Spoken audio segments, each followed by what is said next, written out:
What's love but a second-hand emotion? Well, what is love?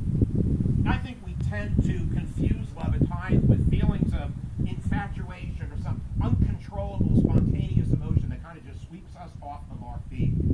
But I want to examine briefly the attributes of love that St. Paul wrote about in his letter to the Corinthian church. And I want you to notice that these virtues have nothing to do with emotions, but they have everything to do with actions. St. Paul wrote, "Love is patient, love is kind. It does not envy, it does not boast, it is not proud. It does not dishonor others. It is not self-seeking, it is not easily angered, and it keeps no record of wrongs. For love does not delight in evil, but rejoices in the truth. It always protects, it always trusts. It always hopes, it always perseveres.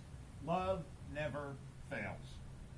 Now, Michael and Emily, this reading clearly identifies the attributes of love and makes it clear that love is not primarily emotional, but intentional.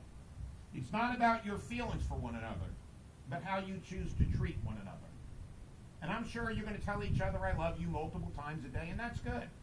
But don't just love each other with words. And I'm sure you feel great love in your heart for one another, and that's good. Don't just love each other with emotions. Be sure you are loving one another in the way that you choose to treat each other and act toward one another. And so be kind to each other and honor each other.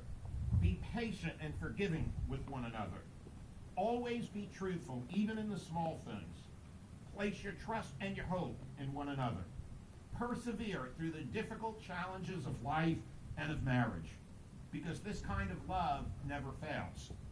I think the one word that best describes love is the word unselfish. Love is an unselfish concern for others. Michael, today you are marrying this beautiful woman that you love, but for the rest of your life, you are to love this beautiful woman you're marrying.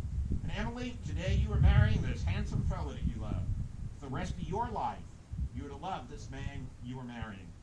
And if you both always remember that love isn't as much about how you feel for one another as it is how you choose to treat one another, you'll never have to worry about your feelings for one another, because this kind of love never fails.